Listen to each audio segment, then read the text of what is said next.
Anti national brand कर सकते हैं? सबसे पहली बात तो आ, ये शब्द जो है एंटी नेशनल, इसको समझना पड़ेगा थोड़ा सा। नहीं तो कल को आप अगर पतंजलि का बिस्कुट नहीं खाएंगे उस पर भी आप एंटी नेशनल हो सकते हैं। हमारे साथी ने एक बहुत अच्छी बात कही कि स्टूडेंट पॉलिटिक्स में हमको किसी भी राजनीतिक दल की दलाली, शब्द का इस्तेमाल मैं नहीं करूंगा, चाकरी नहीं करनी चाहिए। एक इंडिपेंडेंट स्टूडेंट मूवमेंट का हिस्सा होना चाहिए। Totally agreed. आप राइट विंग के हैं, मैं किस विंग का हूं मुझे नहीं पता, शायद आपको पता होगा। तो मैं भी इस बात से सहमत हूं। मेरा एक सवाल है, मेरे ही साथ एबीवीपी का एक लड़का चुनाव जीता और वो चुनाव जीतने के बाद सबसे पहले जेएनयू के स्टूडेंट से नहीं मिला, माननीय प्रधानमंत्री जी के साथ डिनर कर करके आया। इस पे आप क्या कहेंगे? और इसके साथ साथ हम सब जानते हैं कि जो लोग भी स्टूडेंट पॉलिटिक्स में चुनाव जीतते हैं, पहला काम करते हैं कि पार्टी ऑफिस के मंदिर का घंटा जाकर के बजाते हैं और सीधे जनरल सेक्रेटरी के पास जाकर के दंडवत हो जाते हैं। तो ये जो सवाल आप कर रहे हैं, इस सवाल को आप जोर शोर से उठाइए, हम आपके साथ खड़े हैं कि स्टूडेंट पॉलिटिक्स के अंदर एक इंडिपेंडेंट स्टूडेंट मूवमेंट होना चाहिए। कैडर बनाने का, कार्यकर्ता बनाने का मंच नहीं होना चाहिए, कैडर जनरेटिंग मशीन नहीं होना चाहिए, और देश के लिए स्टूडेंट पॉलिटिक्स होना चाहिए। एग्रीड। दूसरी बात कि आप कहते हैं कि छात्रों को राजनीति करना चाहिए, आप भी हमारे साथ बोले हैं। बहुत खुशी हुई कि देश में शायद लोकतंत्र की आवाज बहुत मजबूत है।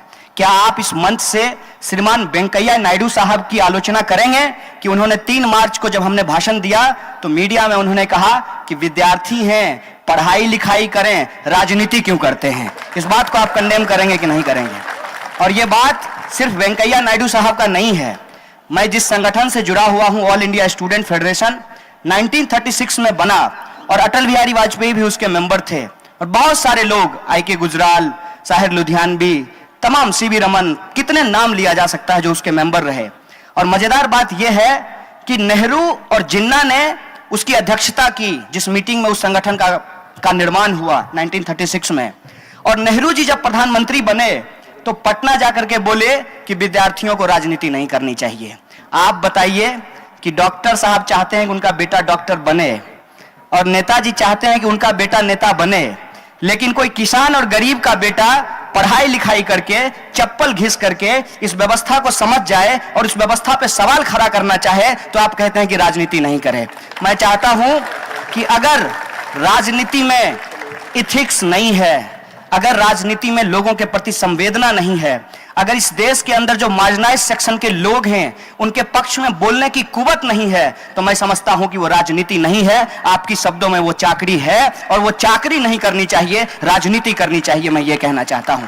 जो सवाल पूछा गया है नेशनल और इंटरनेशनल नेशनल का, मैं बार बार इस सवाल का जवाब देता हूं कि इस देश के अंदर चाहे वो कोई भी हो, गोरा हो या काला हो, महिला हो या पुरुष हो, उत्तर भारतीय हो या दक्षिण भारतीय, जो इस देश के संविधान में भरोसा नहीं करता है वो एंटी नेशनल है, वो एंटी नेशनल है।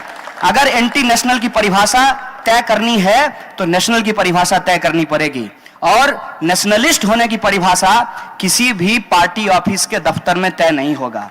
वो तय होगा इस देश के संविधान से, संविधान की प्रस्तावना से, जिसका पहला लाइन कहता है हम भारत के लोग, हम भारत के लोग जिनके पास कर्तव्य भी हैं और अधिकार भी हैं। आप कर्तव्य करने के लिए कहते हैं और जब अधिकार मांगते हैं तो कहते हैं कि खुद से कर लीजिए। मेरा एक सवाल है साहब, स्वास्थ्य की बात जब हम करेंगे तो आप कहेंगे कि स्वस्थ भारत अभियान चल गया है, स्वच्छ भारत अभियान चल गया है, खुद से स्वच्छ रहिए। जब आपसे कहेंगे कि पढ़ाई लिखाई की बात तो आप कहेंगे कि बजट कट करना इसलिए जरूरी है कि सब्सिडी नहीं दे सकते हैं हम लोग क्योंकि हमने नियो लिबरलिज्म को एक्सेप्ट कर लिया है। जब हम आपसे ट्रांसपोर्ट मांगेंगे तो कहेंगे कोई दिक्कत नहीं है, डीएनडी फ्लाईओवर बना दिया है, पैसा दो, टोल कटाओ, सड़क पे चलो। मेट्रो की बात करेंगे तो पैसा वसूल लिया है मेट्रो बनाने वाली कंपनी, आज भी हमसे पैसा वसूल रहा है। ये जो एक पॉलिसी आई है जिसमें आप इस देश के नागरिक हैं सिर्फ वोट देने के लिए, बाकी सब कुछ आपको खुद से करना पड़ेगा, तो मेरा मन कई बार करता है कि जब इस देश के नागरिक सब कुछ खुद से ही करेंगे तो प्रधानमंत्री भी खुद ही क्यों नहीं बन जाएंगे, मुख्यमंत्री भी खुद ही क्यों नहीं बन जाएंगे। ये जो सवाल है, इस सवाल को हमको समझना पड़ेगा कि हमारा देश वेलफेयर स्टेट की बात करता है। वेलफेयर स्टेट में वो जो एक एक इंसान जो इस देश की टेरिटरी में पैदा हुआ है वो इस देश का एसेट है, वो स्टेट का एसेट है। स्टेट की ये रिस्पॉन्सिबिलिटी है कि उस स्टेट की सुरक्षा करे। आप मुझे बताइए कि आपके पास मोबाइल होता है तो आप उसके ऊपर लेमिनेशन चढ़ा लेते हैं, कवर लगा लेते हैं। आपके पास जूता होता है तो रोज पॉलिश मारते हैं। आपके पास कार होता है तो उसको मेंटेनेंस के लिए वर्कशॉप पे ले जाते हैं। जब आप अपने पर्सनल एसेट्स की सुरक्षा कर सकते हैं तो जो सोसाइटी का कलेक्टिव एसेट्स है आप उसकी सुरक्षा क्यों नहीं कर सकते हैं? आप लोगों के लिए शिक्षा और रोजगार की व्यवस्था क्यों नहीं कर सकते हैं? लोगों के लिए ट्रांसपोर्ट की व्यवस्था क्यों नहीं कर सकते हैं? हम 125 करोड़ लोग जो इस देश के अंदर पैदा हुए हैं, हमसे ये देश बनता है। अगर हम बीमारी से मर रहे हैं, हम अगर बेरोजगारी से मर रहे हैं, हमें अगर हमारी आइडेंटिटी के चलते, चाहे हम माइनॉरिटी हो, चाहे हम दलित हो, चाहे हम महिला हो, आदिवासी हो, पिछड़ा हो, अति पिछड़ा हो, चाहे गरीब ब्राह्मण ही क्यों ना हो, अगर हमको मरने के लिए विवश किया जा रहा है, मैं समझता हूं ये देश का नुकसान है। और जब 70 लोग नोटबंदी के बाद मर गए हैं तो वो देश हित में नहीं मरे हैं, वो देश का नुकसान हुआ है। जब 70 लोग मर गए हैं, इस बात को हमको समझना पड़ेगा। तो जो सवाल हमसे पूछा गया है कि आप विद्यार्थियों को एंटी नेशनल साबित कर सकते हैं कि नहीं कर सकते हैं? कर सकते हैं जब विद्यार्थी खड़ा होकर के कहे कि हमको इस देश के संविधान में भरोसा नहीं है। और जब हम इस देश के संविधान की बात कर रहे हैं तो एक बात स्पष्ट कर देते हैं कि वही संविधान हमको चुने हुए प्रधानमंत्री का, चाहे उनके पास 56 इंच का सीना हो या नहीं हो, फर्क नहीं पड़ता, उनकी आलोचना करने का अधिकार देता है। और संसद की आलोचना करना देश की आलोचना नहीं है, सरकार की आलोचना करना देश की आलोचना नहीं है, किसी व्यक्ति के ऊपर सवाल खड़ा करना देश के ऊपर सवाल खड़ा करना नहीं है, किसी विचारधारा का विरोध करना देश का टुकड़ा टुकड़ा करना नहीं है। और ये जो गलत बात लोगों के बीच फैलाई गई है उसके बारे में बार बार सीना ठोक करके बोलता हूं कि अगर हमने देश के खिलाफ कुछ किया है तो इस देश के अंदर कानून है, वो कानून मुझे सजा देगा। कृपया आप कोर्ट बनने की कृपा ना करें, मैं आपसे ये कहता हूं। मैं ये भी कहता हूं कि अगर हमने कुछ भी गैर कानूनी किया है, वही कानून कहता है कि उन वकीलों को काले कपड़े पहना करके किसने इस बात की इजाजत दी कि एक अभियुक्त को पीट पीट करके मारने की कोशिश की गई? ये कौन से कानून की बात है? जब आप कानून की बात कर रहे हैं, देश की बात कर रहे हैं, संविधान की बात कर रहे हैं, लोकतंत्र की बात कर रहे हैं, तो मैं भी कानून की बात करता हूं कि आज 9 महीने हो गए हैं, यहां इस मंच से पुलिस को चैलेंज करता हूं कि आपने अभी तक हमारे खिलाफ चार्जशीट दायर क्यों नहीं किया है? क्योंकि आपके पास कुछ नहीं है। हम इस देश के लिए लड़ रहे हैं, इस देश के लोगों के हक और अधिकार के लिए लड़ रहे हैं, लेकिन उस बात को आप गुमराह करना चाहते हैं। लेकिन एक बात याद रखिएगा कि झूठ झूठ होता है, कितनी भी बार बोली जाए, कई बार उसके सच होने का भ्रम होता है, लेकिन झूठ झूठ होता है, वो सच नहीं हो सकता है। अगर आप आम के पेड़ के नीचे खड़ा होकर के कहेंगे कि ये कटहल का पेड़ है और वहां खड़ा होकर के कटहल कटहल कटहल बोलेंगे तो आम का पेड़ कटहल नहीं होगा। हमें इस देश के संविधान में भरोसा है। और कृपया करके स्टालिन की कारगुजारियों को मेरे ऊपर मत थोपिए।